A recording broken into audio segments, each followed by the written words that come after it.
Hey everyone, welcome to Classical Piano Workshop with your host, Tony Winston. I'm going to cover the second movement of Beethoven's greatest piano sonatina. That's his fifth one in the key of G. The first movement goes, you probably know that. And then the second movement, that's what I'm going to cover today.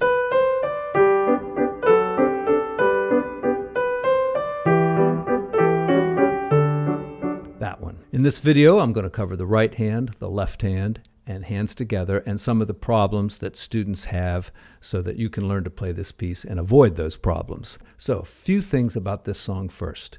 It's in 6/8 time. So whenever you see a quarter note, it's like a half note. It gets 2 beats. So we're coming in with beat 4, 5, and 6, 4, 5, 6. And, you know, a measure of 6/8, you can say 1, 2, 3, 4, 5, 6, or you can say 1, 2, 3, 1, 2, 3. Sometimes it's easier to do that. So 1, 2, 3, 1, 2, 3. 1, 2, 3. 1, 2, 3. 1, 2, 3. 1, 2, 3. 1, 2. 1, 2.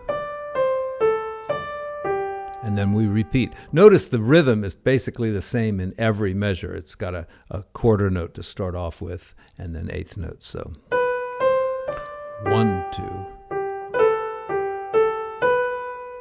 So make your grace note real quick. And you know, the way to learn how to play really quick grace notes is not to play the song really fast, because then it won't come out as a good grace note. Do it really slowly for quite a while and then speed it up later. 1, 2, 3. Because otherwise you end up doing stuff like that, which is not a grace note. That's like 30-second notes or something. All right, let's go on to the next part. So fingering is a little odd here. You start with a grace note on 4/3. And then some staccato notes start here. 1, 2, 3.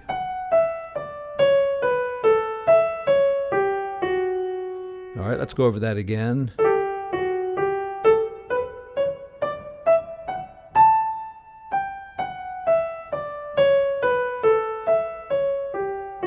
So watch this part. You got C sharp here. And C sharp again, because it's in the same measure. Then make sure this is G and cross over 2 beats here. 1, 2, 3, and I like using 5, 4, 5 like the book says. 1, 2, 3. 1, 2, 3. 1, 2, 3. 2, 3. 1, 2, 3. 1, 2. There's a fermata there. You can call it a bird's eye, but it's really called a fermata. And you just wait there a little bit, maybe about this long. 1, 2, 3. 1, 2, 3. 1, 2, 3. 1, 2, 3. Slide off. 1, 2, 3. And we're back to our A section again. Let's jump ahead to the last part of the song. Has a spot in here with 2 grace notes. Like 2 right in a row there. Okay? And then it's a little syncopated rhythm. So I'm going to play this a few times because I want you to get this rhythm.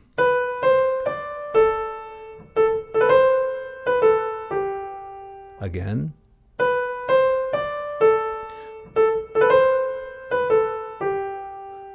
See, it's 1, 2, and 3, like that. 1, 2, and 3. 1, 2.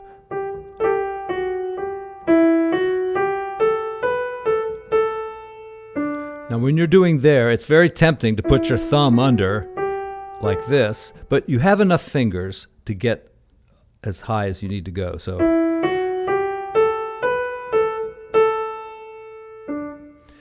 and I don't know, in a lot of books, this is on the next line. And so students sometimes don't realize it's part of the same phrase. So let me play all this again.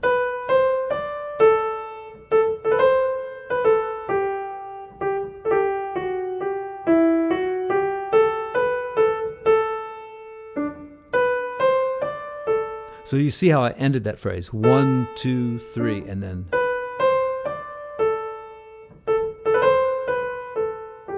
Now this is a lot like the first spot we had like this. We got the fast 2 grace notes, but there's no syncopation after that. It just comes down very steadily, 1, 2, 3, like that. Okay, so here's this phrase again.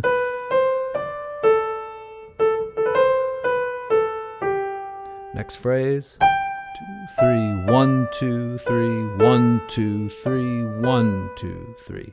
1, 2, 3, 1, 2, 3. Okay, and those two phrases are a lot the same, or they're very similar. So, practice each one of them so you don't get confused. First one crosses over. Next one has a finger pinch here. Right? If your thumb is there and then you have to play with your 4th finger there, they call that a finger pinch. Then our final chords. Notice it's exactly the same chord here. Your left hand's playing a 5th, right hand plays a 6th. That's the distance between the notes. So this hand's open a little bit more than this hand. And then just find the same chord down here. Okay, let's do the left hand next.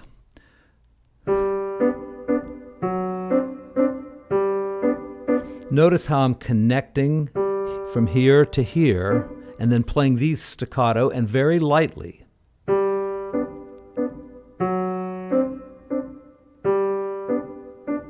Okay, now the next part, you hold the bottom note and still play these lightly. So here it comes.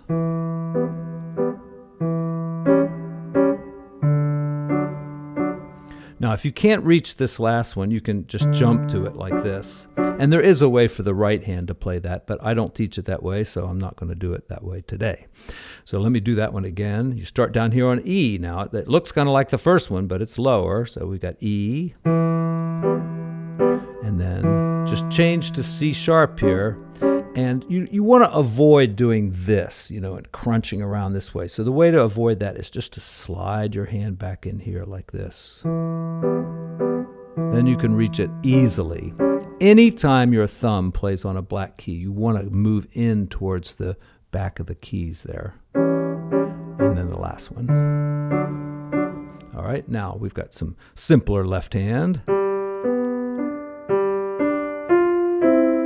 3, 4, 5, 6. All right. Now practice this one a few times because it happens again later in the song. Close to the ending. Next part, pretty easy. All right, so from F sharp and A, use 2 and 4 because then 1 and 5 is right here. Then 1 and 2. 1 and 2 is easy. And if you can reach an octave, you got it. But if you can't, should you play the top note or the bottom note? Let's see which is better.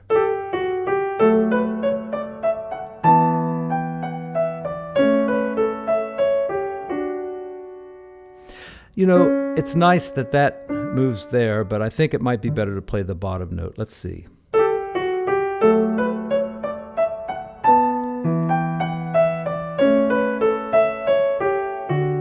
And you could also maybe play the top note like that if you can't reach it. Just an idea. Okay, next part. All right.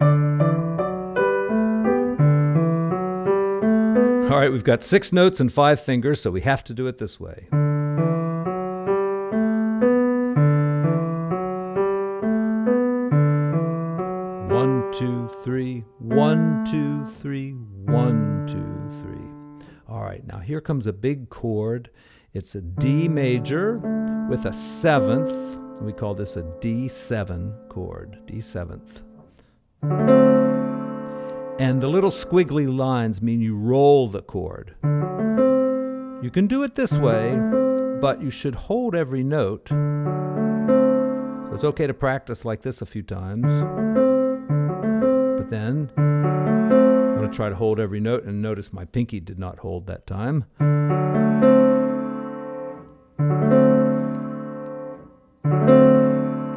And it's kind of like strumming a guitar. You want to go bring like that. So, all right.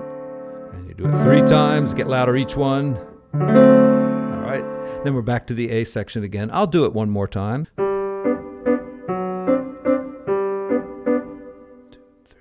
1, 2, 3. 1, 2, 3.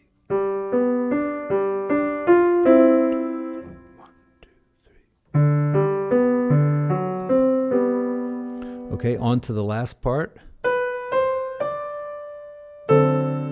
No, notice it's really the same chord, but just without the 5th, the root, 3rd, 5th, and 7th. It's without the 5th. So just a D, you can still call it D7. And notice, the right hand is playing that note, so that's why it's not really necessary down there.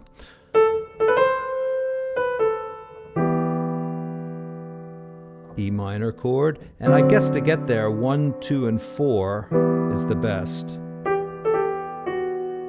And we've got C, C sharp and G, and then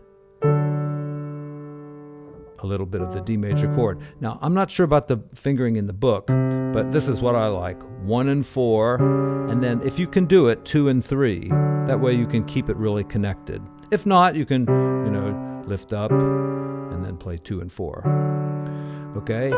Now, here comes a lot of broken chord patterns.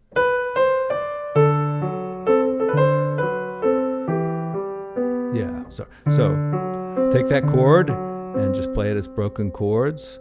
Then I still like 4 on E and C. And here's something from back in the A section,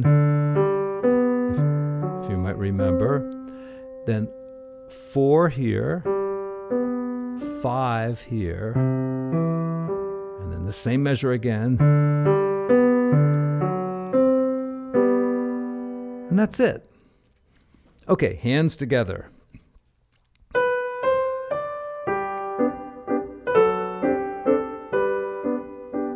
So that's the first phrase, and you should just end lightly and kind of come up off the keyboard.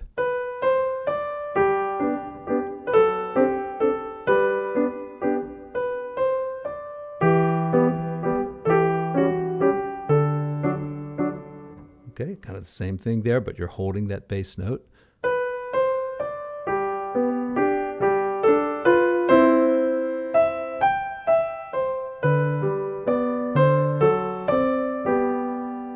Notice that phrase. A lot of students think it's this. So be careful about that. Okay, on to the B section. Not too difficult.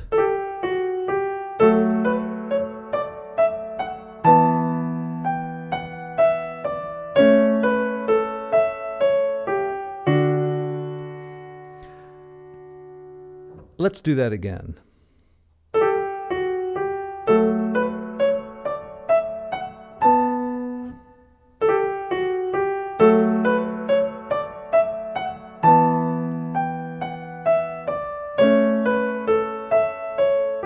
One, two, three, 1, 2, 3.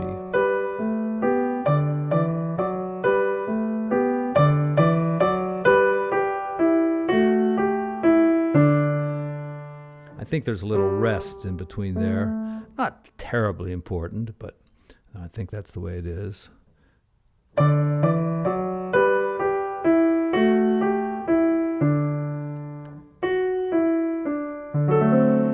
Now, do you roll the chord and play it there, or do you play here and then roll the chord? It's kind of one of those personal preference things. You could do it either way, or just kind of put it all together. I think the best way is to start together and then roll quickly.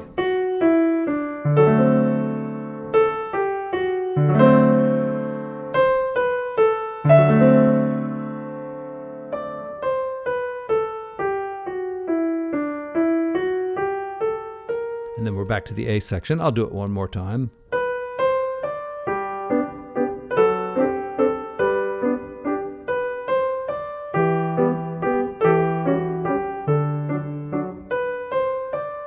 crescendo,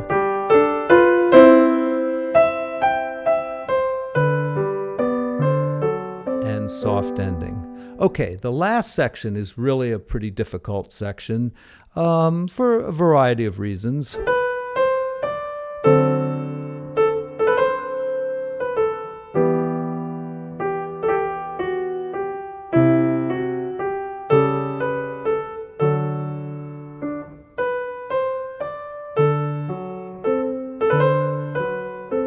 Right there.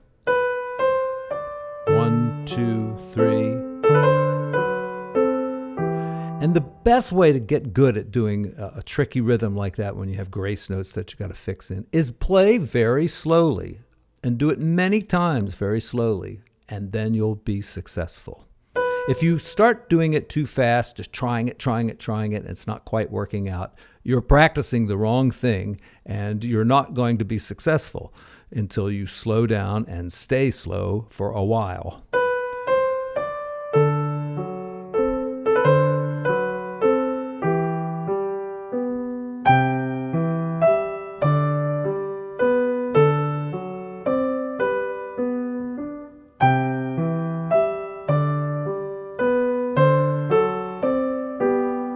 So you got to take those phrases one at a time and just go slowly on them.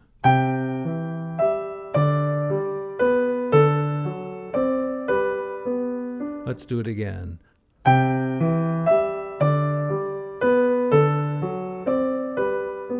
Let's do the next one.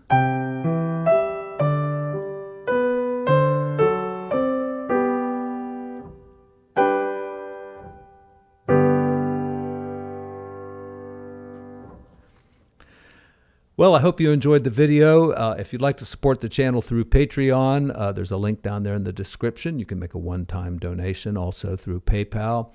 And or you could just hit the like button and leave me a comment. Those things help the channel just as much. So thank you very much, and I'll see you again soon. And be sure to leave, if you have any requests, especially anything from the Suzuki repertoire, please leave a request. And if I haven't done a video on it already, I will do so. All right, everyone. Thanks. Have a great day, and I'll see you later.